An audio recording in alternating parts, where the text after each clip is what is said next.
ನಮಸ್ಕಾರ ವೀಕ್ಷಕರೇ. ನಮ್ಮ ಸುತ್ತಮುತ್ತ ಎಷ್ಟೋ ವಿಷಯಗಳು ನಡೀತಾ ಇರುತ್ತೆ, ಅದು ನಮಗೆ ಗೊತ್ತಿರಲ್ಲ. ಅದ್ರ ಬಗ್ಗೆ ತಿಳ್ಕೊಳ್ಳೋ ಒಂದು ಪ್ರಯತ್ನ ಮಾಡೋಣ. ಇಲ್ಲಿ ಇಬ್ರು ನ್ಯೂಸ್ ರಿಪೋರ್ಟರು ಮಾತಾಡ್ತಾ ಇದ್ದಾರೆ. ಏನಂದ್ರೆ ಈ ತರ ವಿಷಯಗಳು ಎಷ್ಟೋ ಜನ ನಮಗೆ ಕಳಿಸ್ತಾ ಇದ್ದಾರೆ. ಜನಕ್ಕೆ ಇದ್ರ ಬಗ್ಗೆ ತಿಳುವಳಿಕೆ ಅನ್ನೋದು ಬರಲಿ ಅನ್ನೋದಕ್ಕೋಸ್ಕರ ಇವರು ನಮಗೆ ಗೊತ್ತಿರೋರೆ ಫೇಸ್ಬುಕ್ ಸಿಇಒ. ನಮಗೆ ಗೊತ್ತಿರೋರು ಅಂದ್ರೆ ಎಲ್ಲರಿಗೂ ಗೊತ್ತಿರೋರು ಇವರು ಫೇಸ್ಬುಕ್ ಸಿಇಒ. ಈ ತರದವರು ಎಷ್ಟೋ ಬಿಲಿಯನಿಯರ್ಗಳು. ಹವಾಯಿ ದ್ವೀಪ ಎಲ್ಲರಿಗೂ ಗೊತ್ತಿರಬಹುದು. ಇದು ಬಂದು ಪೆಸಿಫಿಕ್ ಓಷನ್ ಸೆಂಟ್ರಲ್ ಇರುವಂತ ದ್ವೀಪ. ಸುಮಾರು 4300 ಮೀಟರ್ಗಳ ಹೈಟ್ ಇರುವಂತ ದ್ವೀಪ. ಈ ದ್ವೀಪದಲ್ಲಿ ಈ ಅಮೆರಿಕನ್ ಬಿಲಿಯನಿಯರ್ಸ್ ಮತ್ತೆ ಬೇರೆ ಬೇರೆ ದೇಶದ ಬಿಲಿಯನಿಯರ್ಸ್ ಎಲ್ಲ ಈ ದ್ವೀಪಗಳಲ್ಲಿ ಜಾಗಗಳನ್ನ ಕೊಂಡ್ಕೊಳ್ತಾ ಇದ್ದಾರೆ. ಅಲ್ಲಿ ಬಂಕರ್ಸ್ಗಳನ್ನ ಕಟ್ಕೊಳ್ತಾ ಇದ್ದಾರೆ. ಯಾಕೆ ಎಲ್ಲರೂ ಹೋಗಿ ಆ ಜಾಗಗಳಲ್ಲಿ ಬಂಕರ್ಸ್ಗಳನ್ನ ಮಾಡ್ಕೊಳ್ತಾ ಇದ್ದಾರೆ ಅಂತ ಒಂದು ಡಿಸ್ಕಷನ್ ಕೂಡ ಇವರು ನಡೆಸಿದ್ರು. ಆ ಡಿಸ್ಕಷನ್ ಅಲ್ಲಿ ಕೆಲವಷ್ಟು ವಿಷಯಗಳನ್ನ ಇವರು ತಿಳಿಸ್ತಾ ಹೋಗಿದ್ದಾರೆ. ಅದ್ರ ಬಗ್ಗೆ ನಾವು ತಿಳ್ಕೊಳ್ಳೇಬೇಕು. ನಮ್ಮ ಸುತ್ತಮುತ್ತ ವಿನಾಶಗಳು ಶುರು ಆಗಿದೆ ಅನ್ನೋದಕ್ಕೆ ಇದು ಕೂಡ ಸಾಕ್ಷಿ ಆಗುತ್ತೆ.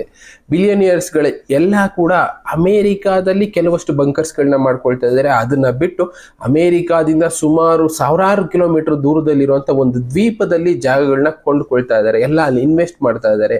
ಅಲ್ಲಿ ಹೋಗಿ ಉಳ್ಕೊಳ್ಳೋ ಒಂದು ಪ್ರಯತ್ನ ಕೂಡ ಮಾಡ್ತಾ ಇದ್ದಾರೆ. ಕಾರಣ ಇಷ್ಟೇ, ಇವರ ಡಿಸ್ಕಷನ್ ಅಲ್ಲಿ ಅವರು ತೋರಿಸ್ತಾ ಇರೋದು ಅದೇ. ಮುಂದೆ ಒಂದು ದಿನ ಯುದ್ಧಗಳು ನಡೆಯುತ್ತೆ, ಅದರಲ್ಲಿ ನ್ಯೂಕ್ಲಿಯರ್ ವಾರ್ಗಳು ಕೂಡ ಆಗ್ಬೋದು. ನ್ಯೂಕ್ಲಿಯರ್ ವಾರ್ ಆದಾಗ ದೇಶಗಳಲ್ಲಿ ಬದುಕೋದಕ್ಕೆ ಸ್ಥಿತಿ ಅನ್ನೋದು ಸರಿ ಹೋಗೋದಿಲ್ಲ. ಅದಕ್ಕೋಸ್ಕರ ಇವರು ಪೆಸಿಫಿಕ್ ಓಷನ್ ಅಲ್ಲಿ ಇರೋ ಅಂತ ಹವಾಯಿ ಲ್ಯಾಂಡ್ ಅನ್ನ ಚೂಸ್ ಮಾಡ್ಕೊಂಡಿದ್ದಾರೆ. ತುಂಬಾ ಜನ ಬಿಲಿಯನಿಯರ್ಸ್ ಅಮೆರಿಕಾದವರು ಅಂತ ಅಲ್ಲ, ಈ ಕಡೆ UK ಆಗ್ಬೋದು, ಇನ್ನ ಬೇರೆ ಬೇರೆ ಕಂಟ್ರಿ ಅವರು, ಯುರೋಪ್ ಅಲ್ಲಿ ಇರೋರು ಇರ್ಬೋದು, ಬೇರೆ ಬೇರೆ ಕಂಟ್ರಿ ಅವರೆಲ್ಲ ಈ ಜಾಗದಲ್ಲಿ ದ್ವೀಪ ರಾಷ್ಟ್ರದಲ್ಲಿ ಜಾಗನ ಕೊಂಡ್ಕೊಳ್ತಾ ಇದ್ದಾರೆ. ಅಲ್ಲಿ ಮನೆಗಳನ್ನ ಕಟ್ಕೊಳ್ತಾ ಇದ್ದಾರೆ. ಈಜಿಪ್ಟಿನಿಂದ ಹೋಗಿರೋರು ಇದ್ದಾರೆ. ಈಜಿಪ್ಟ್ ಅಲ್ಲೂ ಕೆಲವಷ್ಟು ಬಂಕರ್ಗಳನ್ನ ಇವರು ಕಟ್ತಾ ಇದ್ದಾರೆ. ಕಾರಣ ನಾನು ಮೊದಲೇ ಹೇಳಿದಾಗೆ ಯುದ್ಧಗಳು ನಡೆದಾಗ ಸಮುದ್ರದಿಂದ ಸುಮಾರು ಸಾವಿರಾರು ಕಿಲೋಮೀಟರ್ ದೂರದಲ್ಲಿರೋ ಈ ಜಾಗಗಳಲ್ಲಿ ಯಾವುದೇ ರೀತಿ ದಾಳಿ ಅನ್ನೋದು ಆಗೋದಿಲ್ಲ.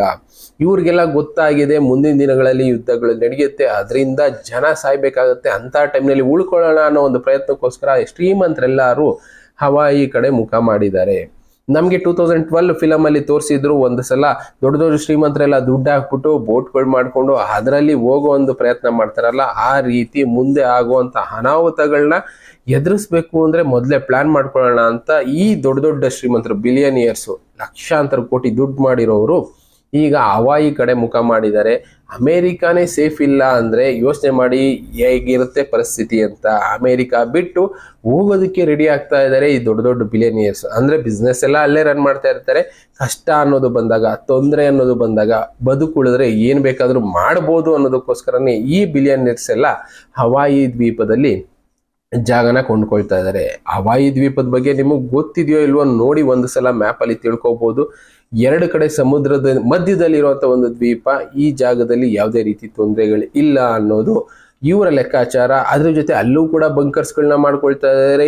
ಇನ್ನ US ಅಲ್ಲಿ ಕೂಡ ಎಷ್ಟೋ ಬಂಕರ್ಸ್ಗಳನ್ನ ಈಗ ಆಲ್ರೆಡಿ ರೆಡಿ ಮಾಡ್ತಾ ಇದ್ದಾರೆ. ಆ ಬಂಕರ್ಸ್ಗಳೇನಂದ್ರೆ ಭೂಮಿ ಮಟ್ಟದಿಂದ ಸುಮಾರು 100 ಅಡಿ 200 ಅಡಿ ಆಳದಲ್ಲಿ ದೊಡ್ಡದಾಗಿ ಬದುಕೋದಕ್ಕೆ ವ್ಯವಸ್ಥೆ ಮಾಡ್ಕೊಳ್ತಾ ಇದ್ದಾರೆ. ಸುಮಾರು 500 ಜನ 1000 ಜನ ಬದುಕೋದಕ್ಕೆ ಏನು ಫೆಸಿಲಿಟಿಗಳು ಬೇಕೋ ಅಂತ ಫೆಸಿಲಿಟಿಗಳನ್ನ ಮಾಡ್ಕೊಳ್ತಾ ಇದ್ದಾರೆ.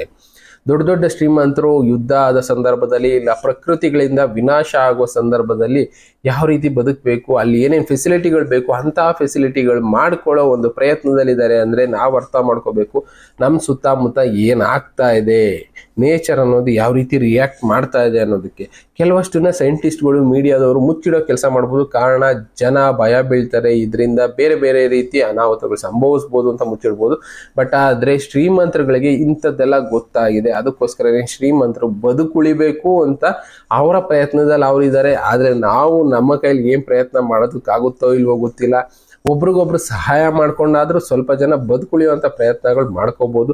ಯುದ್ಧಗಳು ಬೇಡ ಅಂತ ನಾವು ಹೇಳೋದಕ್ಕಾಗೋದಿಲ್ಲ. ಕಾರಣ ನಮ್ಮ ಕೈಲಿ ಯಾವ್ದು ಕಂಟ್ರೋಲ್ ಅನ್ನೋದು ಇಲ್ಲದೆ ಇರೋದ್ರಿಂದ ಯುದ್ಧಗಳು ನಡೆದಾಗ ಅದರಲ್ಲಿ ಆಗುವಂತ ಅನಾಹುತಗಳನ್ನ ಎದುರಿಸೋದಕ್ಕೆ ಕೆಲವಷ್ಟು ಜನ ಶ್ರೀಮಂತರು ಪ್ರಿಪೇರ್ ಆಗ್ತಾ ಇದ್ದಾರೆ. ಅಂದ್ರೆ ನಾವು ನಮ್ಮ ಕೈಲಾದಷ್ಟು ಪ್ರಿಪೇರ್ ಆಗೋ ಒಂದು ಪ್ರಯತ್ನ ಮಾಡ್ಬೋದು. ಇಂಥ ವಿಷಯಗಳು ನಮಗೆ ಈಗಾಗಲೇ ಎಷ್ಟೋ ಜನ ಕಳಿಸ್ತಾ ಇದ್ದಾರೆ, ತಿಳಿಸ್ತಾ ಇದ್ದಾರೆ. ನೋಡಿ ಏನೇನೋ ಆಗ್ತಾ ಇದೆ, 2024ಗೆ ವಿನಾಶ ಶುರು ಆಗುತ್ತೆ ಅಂತ ನಾವು ಹೇಳಿದ್ರು ಎಷ್ಟೋ ಜನ ನಂಬ್ತಾ ಇಲ್ಲ ಅಂತ. ನಾನು ಮೊದಲೇ ಹೇಳಿದ್ದೀನಿ, ಕೆಲವಷ್ಟು ವಿನಾಶಗಳು ಇವಾಗಲೂ ನಡೀಬೋದು. ನಾವು ವಿನಾಶದ ಮಧ್ಯೆನೇ ಬದುಕ್ತಾ ಇದೀವಿ. ಮುಂದಿನ ದಿನಗಳಲ್ಲಿ ಹೋಗ್ತಾ ಹೋಗ್ತಾ ಜಾಸ್ತಿ ಆಗ್ತಾ ಹೋಗ್ಬೋದು. ಅಂತ ವಿನಾಶಗಳು ನಿಧಾನಕ್ಕೂ ಆಗ್ಬೋದು, ಇನ್ನೊಂದು 10 ವರ್ಷ ಮುಂದಕ್ಕೂ ಹೋಗ್ಬೋದು. ಎಕ್ಸಾಕ್ಟ್ ಆಗಿ ಇದೇ ಡೇಟ್ ಅಂತ ಯಾರು ಹೇಳೋದಕ್ಕಾಗೋದಿಲ್ಲ. ಅಂಥದನ್ನೆಲ್ಲ ಎದುರಿಸೋದಕ್ಕೆ ರೆಡಿಯಾಗಿರೋಣ.